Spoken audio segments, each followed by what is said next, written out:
Bonjour, nous sommes le jeudi. Nous sommes le jeudi 10 avril 2025. Et j'essaie en ce moment de ralentir le temps. Je m'exerce à ralentir le temps. Comment? Eh bien, en essayant d'y mettre une intensité. Ça marche. Chaque chose, chaque détail, chaque minute, en fait, j'essaie d'y apporter une certaine matière, une certaine épaisseur. Ce qui fait que le temps ralentit mécaniquement quand on fait cet effort. Chaque journée est comme une vie, en fait. C'est un peu comme ça que je procède. Il y a le matin, c'est une forme de naissance, un peu laborieuse. Et puis, le long de la journée, surtout ces journées de printemps, ces journées qui sont relativement longues, eh bien, j'essaie d'étirer le temps le plus possible. Pour ça, je fais 1000 choses dans une journée. Je fais beaucoup de choses.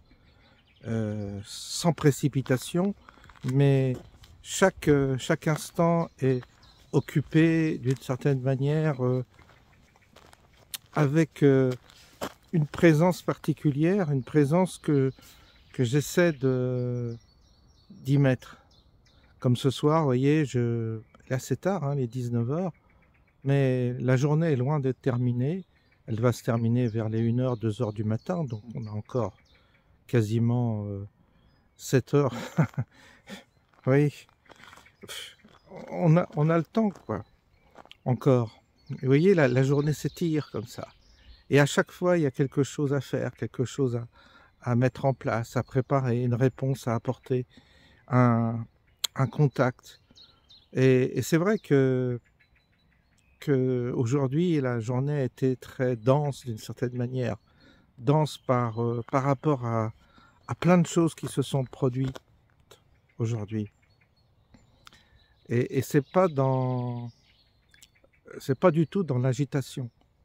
C'est dans l'occupation, dans l'intention que l'on met dans son occupation. Faire les choses avec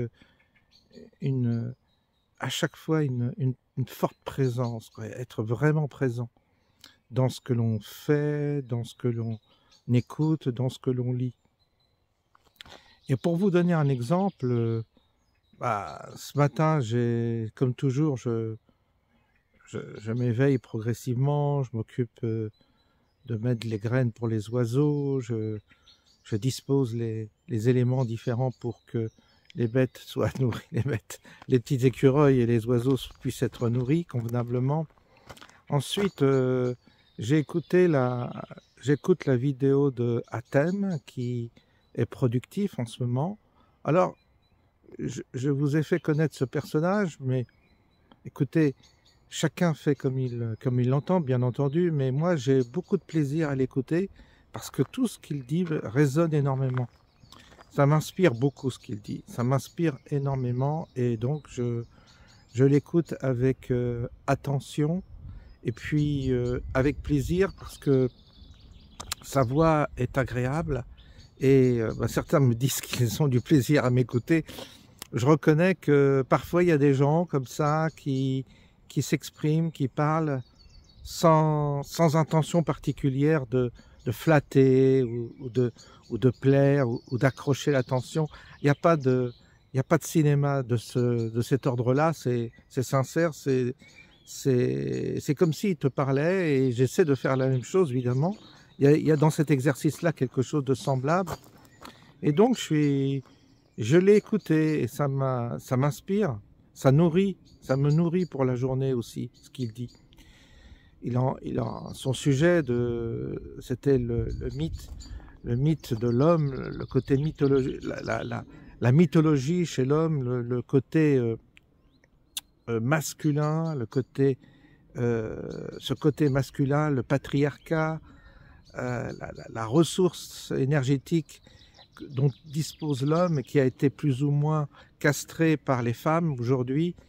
Et ça, c'est très intéressant à écouter. C'est un vrai sujet, c'est un sujet très important, la place de l'homme.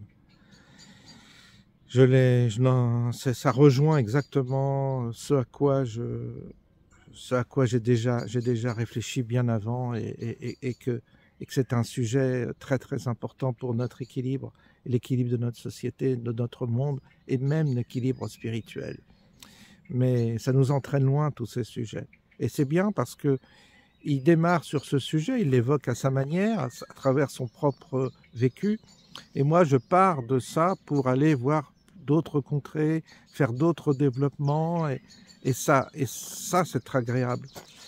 Et c'est vrai que il y a la politique. On pourrait faire une chaîne de politique en relevant, comme je le fais parfois, comme je le fais souvent d'ailleurs, des petites vidéos sur des événements qui sont actuels et qui nourrissent les médias. Donc je les relève, mais je dois dire que voilà, ça reste anecdotique, quoi. C'est pas le plus important. Le plus important, c'est de mener une méditation collective, une forme de contemplation collective et de progressivement de se détacher de ce monde sans s'éloigner de ce monde forcément, mais de se détacher de cette actualité oppressante pour rechercher en nous la qualité supérieure qui nous permet de survivre dans un monde évidemment difficile, avec plein d'obstacles, mais peut-être que c'est justement fait pour justement nous obliger, nous servir de levier pour réfléchir sur nous-mêmes, sur beaucoup de choses et nous ouvrir à d'autres perspectives peut-être plus radicales. Et peut-être ce qu'on nous demande, c'est une forme de radicalité, une forme de folie aussi. Et donc, je suis sur les deux. Pour les abonnés qui me rejoignent, qui rejoignent cette chaîne, il y a deux aspects dans ma chaîne. Il y a l'aspect lutte, combat politique, oui, on peut dire comme ça, lutte pour combattre d'une certaine manière le mal qui s'exprime à travers nos politiciens, à travers nos chroniqueurs, à travers des événements qui sont extrêmement douloureux et qui sont réels, hein, les jeunes femmes qui se font tuer, les enfants, la violence, le harcèlement, l'islamisme, etc., etc., l'insécurité, que ce soit l'insécurité physique ou l'insécurité matérielle, bref, il y a plein d'éléments, les ZFE, tout ça. Donc ça, oui, ça fait partie d'une forme chez moi, de dissidence permanente qui se révolte contre toutes ces injustices. Ça, c'est clair que je ne quitterai pas ce combat et que ça fait partie de cette chaîne. Mais il n'y a pas que ça. Il y a l'autre partie de moi-même qui, souvent le soir, à cette heure-là, prend évidemment un certain recul par rapport à l'activité de la journée et puis s'égare un peu dans des réflexions plus métaphysiques. Et du coup, on prend de la distance, on regarde les choses autrement le soir. On se calme et on regarde un peu, on essaie de voir la perspective et donc de ne pas être affecté par tout ce qui nous arrive, parce que c'est le piège, ce serait que nous soyons affectés et que nous soyons donc malades, malheureux, et que nous bousillions un peu notre temps là inutilement, quoi. Ce serait du gâchis, ce serait gaspiller de notre énergie, gaspiller de notre quiétude, gaspiller de nous rendre malades pour rien si on prend trop à cœur les éléments, les événements qui sont évidemment qui constituent une adversité permanente, constante. Et ça, c'est à travers les médias et la télévision qu'on voit ces choses-là. Dans la vie normale, si on n'a pas de télé, on l'a aussi à travers les expériences qu'on peut avoir dans nos vies. aussi, elle est là aussi à travers les humains, ce qui peuvent les choses qu'on peut ressentir à travers les contacts ou pas. Bon, évidemment, comme moi, quand on n'a plus beaucoup de contacts, c'est vrai que là, on élimine tout ça. Mais quand on travaille, quand on a une profession et qu'on est confronté à la vie des gens, ça fait partie aussi, il n'y a pas que les médias, il y a aussi le quotidien, la rencontre avec des gens plus ou moins plaisants qui constituent aussi des obstacles. Alors c'est vrai qu'il y a une heure pour se retirer, et souvent c'est l'heure du soir comme ça, le crépuscule qui nous emmène dans d'autres considérations. Et c'est ce que je vous propose également à travers ces vidéos qui, évidemment, ne sont pas des vidéos qui sont en quête de succès ou de sensationnalisme. Ce sont des vidéos de partage comme ça, et c'est sans intention particulière. C'est moi qui m'exprime, et à travers moi peut-être quelque chose d'autre, et qui essaie de transmettre une certaine qualité d'âme qui manque dans notre vie, qui manque dans notre quotidien, qui manque dans notre relationnel, parce que c'est vrai qu'on a beaucoup d'échanges avec les gens, mais on aborde peu les sujets essentiels, les questions importantes. On est très soit on est dans le divertissement, dans la rigolade, dans la déconnade, c'est bien, mais on ne peut pas toujours être là-dedans.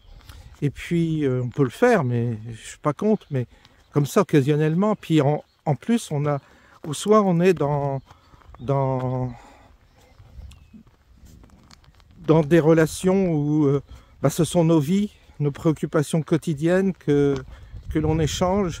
Et du coup, on est comme mangé par des soucis quotidiens de santé, de finances, de maladies, etc.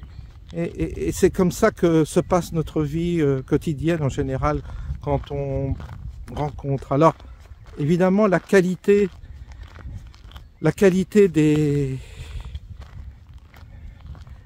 de l'échange que l'on peut avoir, elle est rare. C'est pour ça que j'essaie à travers cette vidéo de proposer des questions plus existentielles qui nous mènent dans des zones de méditation, de réflexion, de questionnement et de résolution aussi, parce que la résolution se trouve dans ces zones-là. Elle n'est pas dans des réponses pratiques, des réponses, des protocoles, je ne sais quoi, des coachs. Vous savez, tous ces coachs qui se présentent, elle n'est pas là, vous ne trouverez pas de réponse.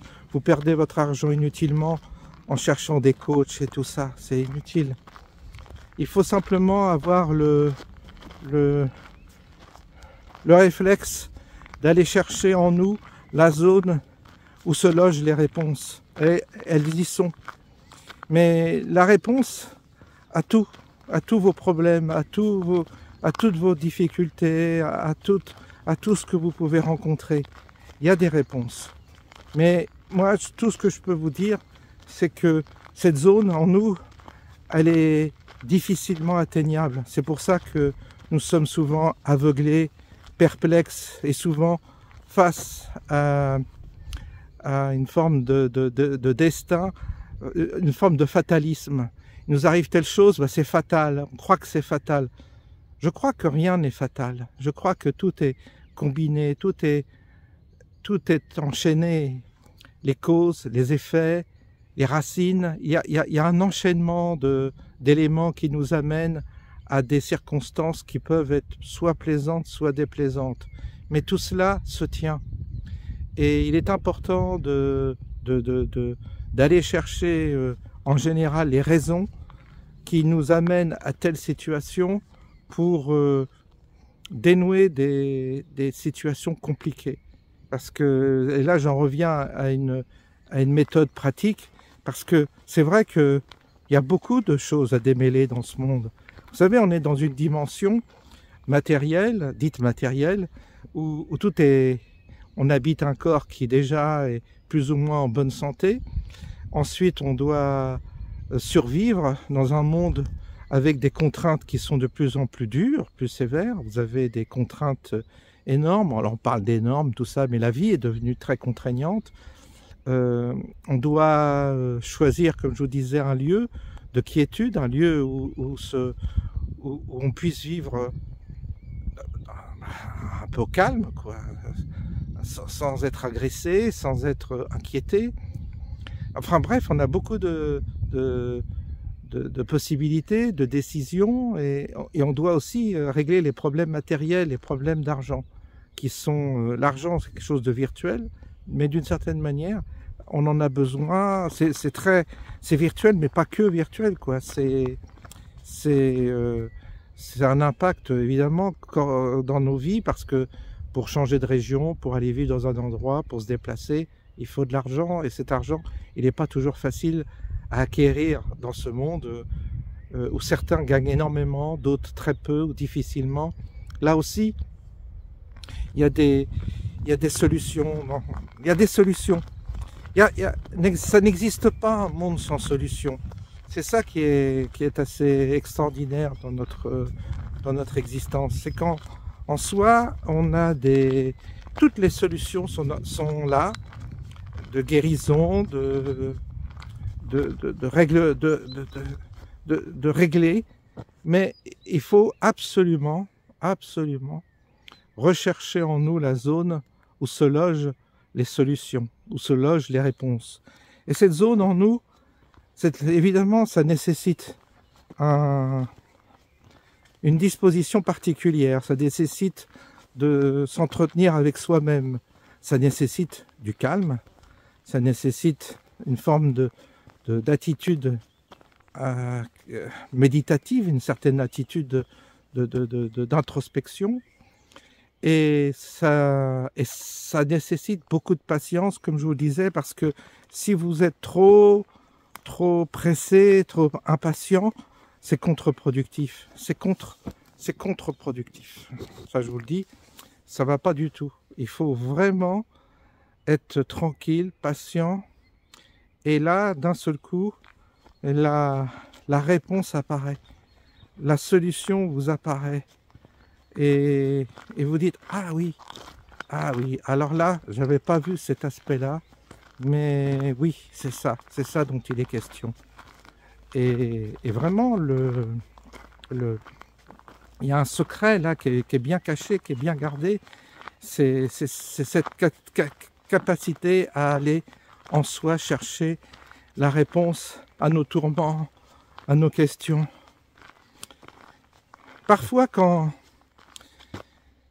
j'évoque certaines choses, les gens pensent que je suis découragé ou que c'est dépressif. Non, quand je peux m'exprimer sur certaines réalités, les détailler, ça ne me rend pas vraiment dépressif du tout. C'est pas, moi, je peux vous dire, voilà, telle et telle chose, je le vois tel que je le vois. Alors, il y en a qui disent, ah, c'est dépressif, vous êtes négatif, vous êtes pessimiste. Non, je vous assure que non, je ne suis pas dépressif, je ne suis pas négatif, je ne suis pas pessimiste au sens où vous l'entendez. C'est pas pour me défendre que je dis ça, mais je suis pas quelqu'un d'accablé, j'ai pas d'antidépresseur, jamais j'en ai pris, et je vous dis, je ne me noie pas dans l'alcool comme certains, ou je ne fuis pas du tout, mais c'est simplement un exercice lucide. Cet exercice de lucidité me permet d'avancer d'une manière plus efficace dans un monde qui est compliqué, hostile. Cette lucidité, je vous assure, elle n'est pas du tout négative. C'est pas parce que vous regardez quelque chose en face, la vérité, la vérité de la souffrance, la vérité d'un problème que vous désignez, que vous êtes forcément atteint par cette vérité. Vous n'êtes pas forcément atteint. Vous pouvez très bien vivre sans être atteint par la chose. C'est compliqué. Alors, d'une certaine manière, vous êtes atteint parce que quand vous avez de l'empathie, vous pouvez être atteint par la souffrance d'une personne, sa douleur. Mais il y a quand même un moment donné où vous prenez une distance qui est la distance de sécurité. la zone où vous ne pouvez pas absorber la problématique de l'autre. Pourquoi? Parce que c'est son problème, ce n'est pas non plus votre problème. Il ne faut pas non plus aller trop loin dans l'empathie, parce que là, vous sombrez également. Donc j'essaie d'ajuster, si vous voulez, mon empathie jusqu'à un certain moment, et après, c'est plus de mon ressort, ça ne vient plus. Et ça ne sert à rien de se faire trop de soucis ou d'être trop tracassé. Vous n'aidez pas forcément non plus, et vous n'aidez surtout pas en étant comme ça. Chacun doit aller faire l'effort d'aller chercher sa propre réponse. On ne peut pas répondre à la place des autres. Aider les autres, c'est quelque chose d'extrêmement complexe et compliqué. On n'est pas apte à aider quand soi-même on n'a pas fait les exercices dont je vous parle. C'est-à-dire quand on n'a pas fait l'introspection, quand on n'a pas été chercher au fond de nous les réponses qui nous conviennent à nous, on ne peut pas aider les autres. Et la charité ne sert à rien, et donner ne sert à rien. Si on veut aider, on doit déjà se comprendre soi et voir ce qui nous aide avant d'aider les autres. Il y a une forme de nécessité de s'aimer soi-même avant d'aimer les autres. C'est ce que dit l'Évangile d'ailleurs, mais c'est un peu ça, hein, c'est un peu ça la clé. Parce que dans le fait d'aller chercher en nous ces réponses, après, vous approchez l'autre avec beaucoup plus de précaution quand il s'agit d'apporter une aide à celui qui souffre ou un réconfort. Parce que le sujet, il est que vous pouvez, avec la plus belle intention du monde, vous pouvez, par une action d'empathie ou par une bonne volonté, qui est plus de l'ordre moral que d'une intention intérieure, mais vous pouvez faire plus de mal que de bien en imaginant aider une personne. C'est vraiment compliqué. Et donc, en fait, sans le vouloir, vous pouvez entretenir le mal chez la personne que vous souhaitez aider. C'est pour ça que c'est compliqué, ces questions. C'est pour ça que c'est très compliqué, ce qu'on appelle la charité. Aider l'autre, aider son prochain. On nous a beaucoup impliqués comme ça, moralement, que ce soit l'Église ou même les gens autour de nous, les politiciens, tout ça. Ils veulent toujours qu'on aide, qu'on accueille, qu'on soit gentil, qu'on soit accueillant. Ils veulent toujours qu'on soit celui qui donne, vous voyez, il faut toujours être dans le partage, l'amour, la compréhension, la tolérance, tout ça. Tout ça, ce sont des notions qui sont absolument perverties par notre mental.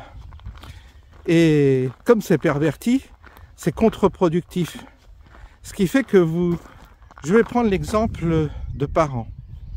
L'éducation d'enfants. Alors, vous allez me dire, mais toi François, tu n'as pas d'enfant, donc comment tu peux te permettre de parler de ces questions? C'est vrai, c'est juste, j'ai pas eu d'enfant. Donc je peux pas dire ce que c'est que d'éduquer bien ou pas bien un enfant. Mais par rapport à des observations que j'ai faites chez les autres, je me suis aperçu que des parents qui sont très bien intentionnés, un peu comme moi avec ma mère aussi, hein, elle a été très bien intentionnée, nos parents des fois, ils ont tellement envie de nous aider, de nous faire du bien, de nous accompagner par amour, qu'ils nous rendent pas service. Ils ne s'en rendent pas compte. Et en fait, j'ai vu de cas de parents extrêmement aimants, démolir leurs enfants, sans comprendre. C'est-à-dire que un grand amour, grande attention, beaucoup d'aide, beaucoup de soins, finalement, et on le sait, hein, deviennent des éléments qui freinent le développement de l'enfant et qui même le confinent parfois dans certaines pathologies dont on sait que ça existe. Je pense que des psychologues ou des pédiatres sont conscient de ça, que un trop grand amour, une trop grande protection sont des éléments contre-productifs pour le développement du jeune adulte, de la personne. C'est compliqué ces questions à aborder, c'est très très compliqué parce que c'est à chaque fois on est toujours dans une subtilité délicate où on peut faire mal, il faut être prudent. On peut blesser, il faut être prudent. Mais moi, je vois des éléments comme ça sur lesquels on doit travailler et sur lesquels on doit réfléchir. Parce que ce qui nous arrive dans la vie, ce qui nous arrive dans notre relation à ceux que nous aimons, que ce soit nos parents, nos enfants, notre conjoint, notre conjointe, etc. C'est ceux qui sont le plus proches affectivement, c'est ceux qui sont les plus proches de nous qui sont concernés. Et nous allons en adoptant certaines attitudes, nous allons transmettre des choses, nous allons provoquer des situations et nous allons les provoquer inconsciemment, sans que nous en soyons évidemment conscients. Et nous allons provoquer parfois des situations qui sont chaotiques et nous ne comprenons pas, nous ne savons pas forcément pourquoi il y a une telle problématique en tout cas. Et moi je sais qu'en ayant travaillé sur moi et ma relation avec mes parents, j'ai observé cette complexité de ma relation essentiellement avec mes parents, mais avec ma mère, qui, en tant qu'enfant unique, m'a eu assez tard et m'a beaucoup couvé. Et le fait qu'elle m'a beaucoup couvé a été préjudiciable pour moi. Elle ne s'en rendait pas compte, mais ça a été préjudiciable pour mon développement. Elle y est pour rien. Vous voyez, je n'ai pas du tout de rancœur ni de reproches à lui faire, mais elle a été d'une certaine manière possédée par l'amour qu'elle avait pour moi.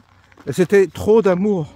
Il faut faire attention, il faut en donner, mais pas trop non plus, parce que vous étouffez Et moi, j'ai été victime peut-être de ma mère, trop d'amour, trop. Et ça m'a comme en quelque sorte parfois ça m'a été dans la vie un peu préjudiciable dans ma relation aux autres, parce que j'ai oublié de me protéger, j'étais fragile en tous les cas, et cette fragilité m'a été préjudiciable tout au long de ma carrière professionnelle. J'avais pas été endurci, et comme mon père n'avait pas comme mon père, et on revient à l'histoire du père chez Hatem qui en parle, que mon père n'avait pas, si vous voulez, la force et la puissance d'un homme de l'ancien temps. J'étais plus sous la domination de ma mère que de mon père. Et ma mère a tellement été vis-à-vis de moi protectrice que ça en devenait presque...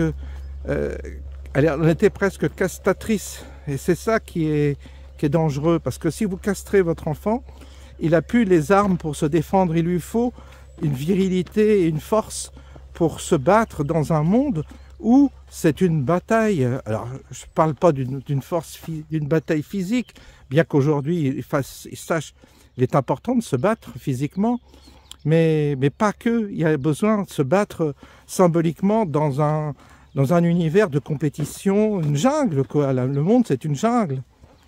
Alors, c'est comme ça, en observant un peu les conséquences de l'éducation sur moi que j'ai réfléchi à tout ça. Et donc, ça a été longtemps l'objet chez moi d'un processus de d'introspection et de réflexion, d'études sur mon propre cas. Et j'ai essayé de ne pas être dans le mental, j'ai essayé d'être plus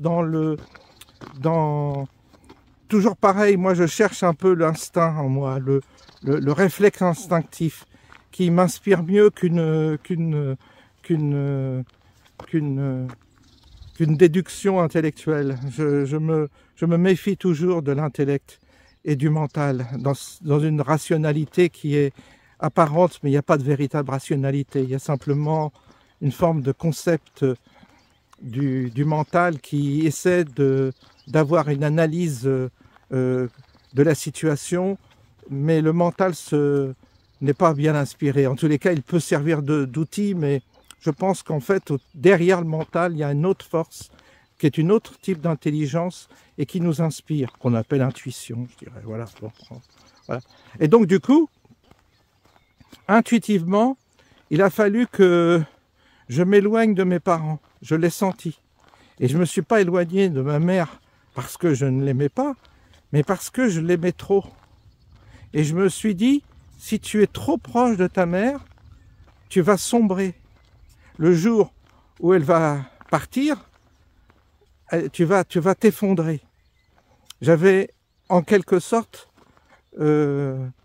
prévu, pronostiqué ça, j'avais anticipé ça, cette histoire, je l'avais senti. Il faut dire que j'avais rencontré quelqu'un comme moi, fils unique, qui, à l'occasion, comme ça, dans un presbytère, il m'avait dit qu'il avait une vie professionnelle excellente, mais il m'avait dit « ma mère est décédée et je ne peux plus vivre, je ne m'en sors pas ».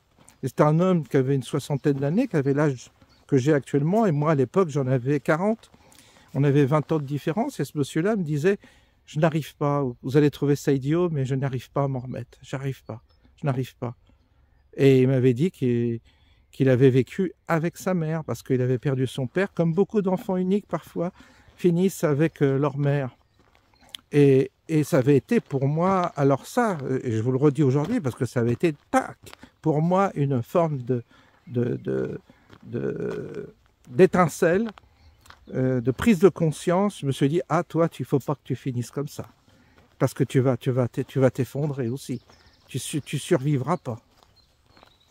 Et pour me prémunir de cela, j'ai toujours été dans une forme de progressivement, j'ai mis une distance avec ma mère pour justement, elle le sait, elle le comprendra là où elle est, en tout cas aujourd'hui, elle le comprend parfaitement, parce que j'imagine qu'une fois que vous êtes dématérialisé, ou tous les cas que vous êtes dans un autre espace-temps, vous voyez ces choses-là. Et quand on est humain, on ne voit pas tout.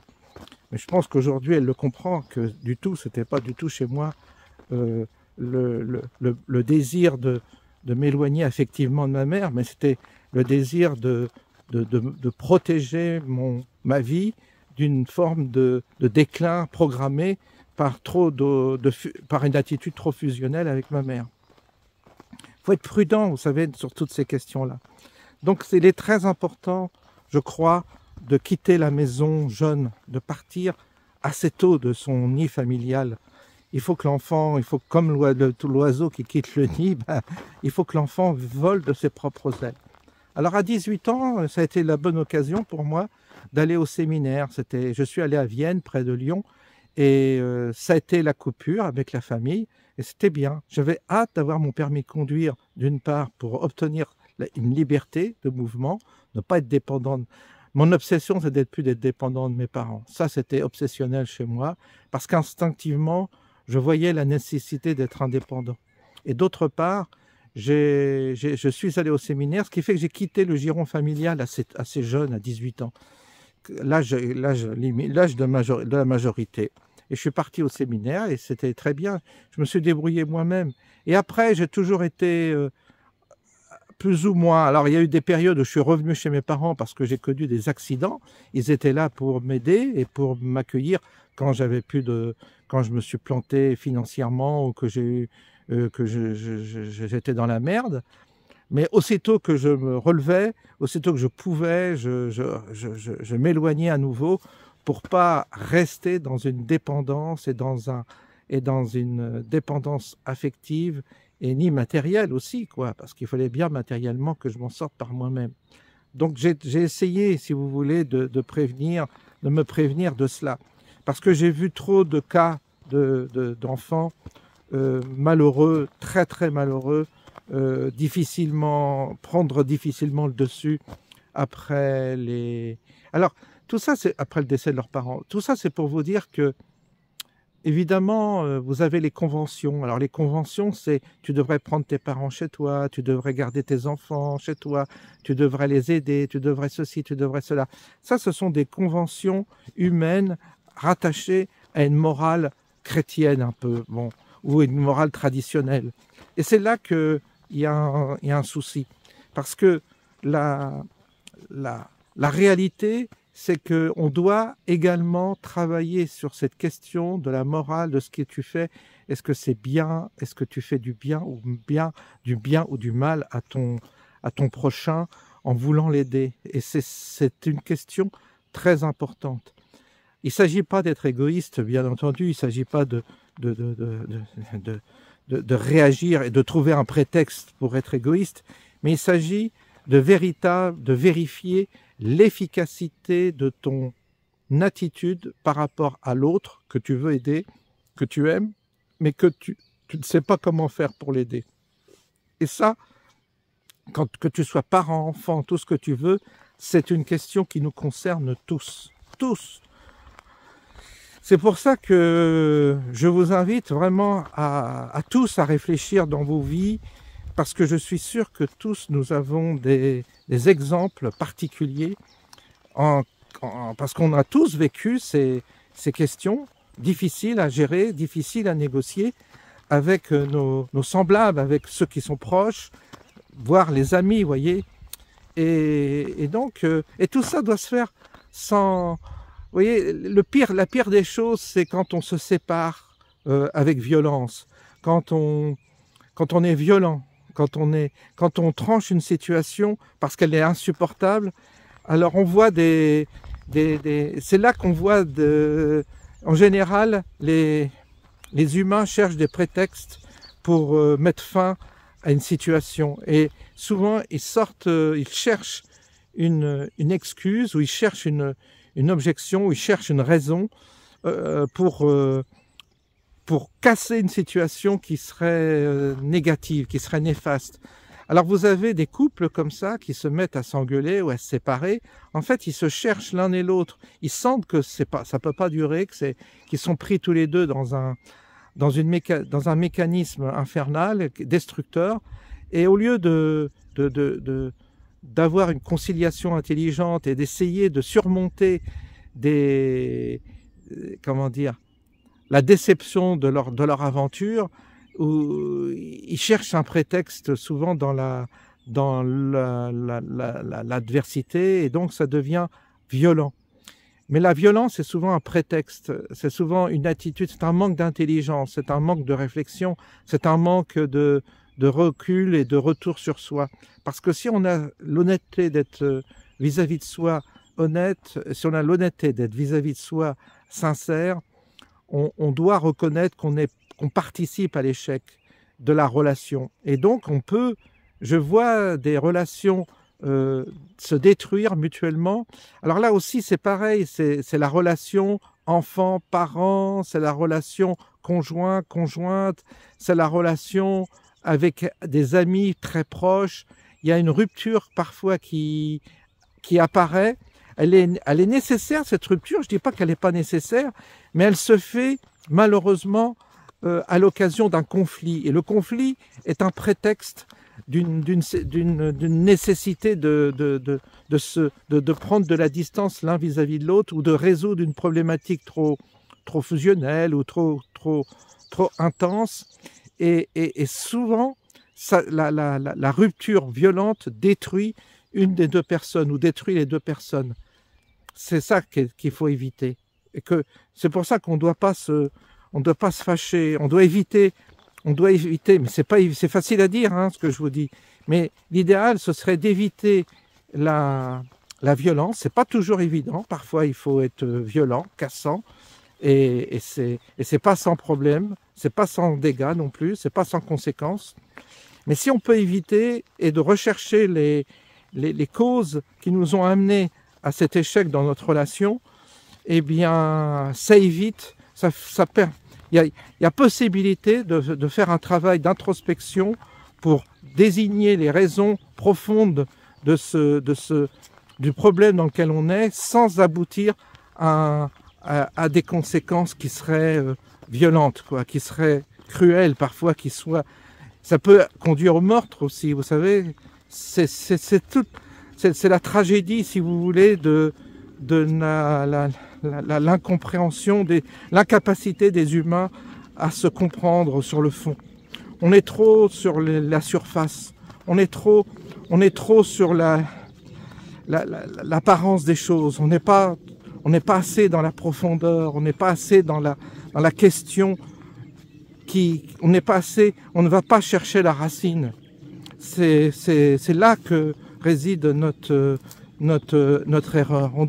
C'est pour ça qu'il faut avoir dans notre vie des périodes, des moments, que ce soit dans la journée, dans la semaine, mais l'idéal c'est dans la journée, des périodes où on est seul dans sa voiture, on est seul quelque part, et au moins on fait un retour sur soi, sur ce qui ne va pas. Et on essaie d'analyser, d'aller chercher en nous la réponse qui convient.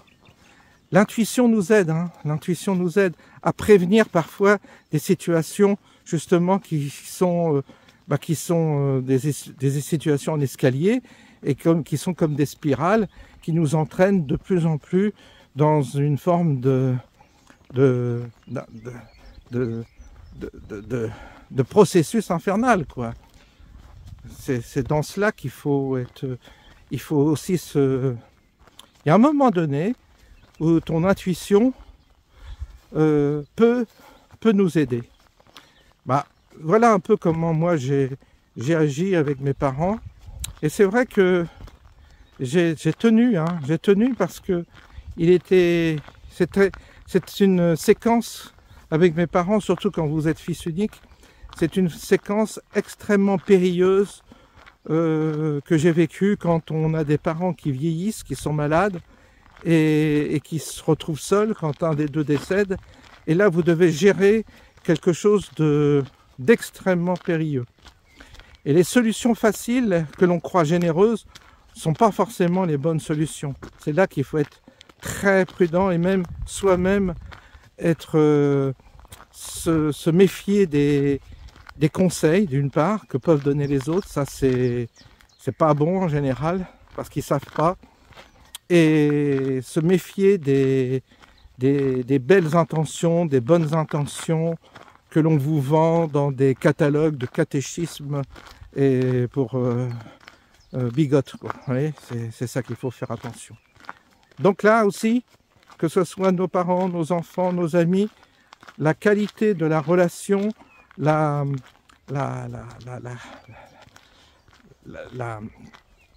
qualité et la distance que vous devez avoir est importante. On doit gérer en toutes circonstances, ça aussi c'est une clé, on doit gérer avec qui que ce soit une certaine distance. On ne doit pas être englouti par l'autre. On doit s'accorder une distance, même avec les personnes avec lesquelles nous sommes le plus proches. C'est très important. Très important parce que sinon vous êtes englouti chez l'autre et après vous êtes tellement englouti que vous êtes perdu, vous vous noyez dans la problématique de l'autre et vous vous en sortez pas vivant. Vous en sortez, après vous inventez une maladie pour vous sauver de là parce que vous avez des processus différents pour sortir d'un nœud complexe, d'un nœud relationnel complexe. Vous avez soit la violence, c'est-à-dire vous cherchez des prétextes pour mettre fin à une relation qui est pervertie, ou soit vous êtes malade, votre corps est malade et vous inventez une maladie, enfin vous l'inventez, vous la fabriquez et ça devient une occasion pour vous justement de de trouver ça devient un prétexte pour vous éloigner de la personne qui vous engloutit. C'est subtil tout ça, hein, c'est complexe, mais nous sommes des êtres très très complexes, hein, il ne faut pas croire, c'est pas dans... Mais ça, évidemment, je fais une description détaillée de ces questions-là, mais on peut très bien les aborder sans sophistication trop intellectuelle, et on peut les aborder sous un angle, je dirais, intuitif. C'est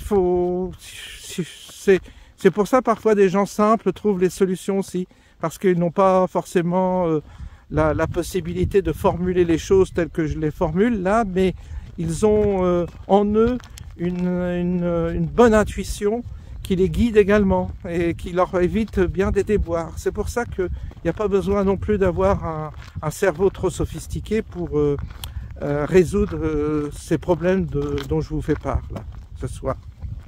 Voilà, je ne sais même pas comment je vais intituler cette vidéo. Vous voyez, on a bien parlé. Ça a duré combien de temps? 46 minutes, ouais, à chaque fois, on en a pour 3 quarts d'heure. Ça fait des longues vidéos, mais qu'est-ce que vous voulez? C'est comme ça. C'est le contexte qui s'y prête, l'ambiance, le décor, la tranquillité. Personne, vous vous rendez compte? Personne. C'est formidable d'être seul au monde comme ça. Ça, c'est bien, vous savez. Ça, je m'aperçois que c'est très bien. Parce que je me permets beaucoup de choses en étant seul. Je peux parler fort, il n'y a personne pour m'écouter. Si j'étais dans la foule, je n'aurais pas la même concentration. Je serais distrait par les autres. Ce serait plus compliqué en tout cas. On va finir sur ce... Mais il n'y a pas de coucher de soleil encore. Les jours sont longs en ce moment. Je vous souhaite une bonne soirée et puis on se dit à bientôt.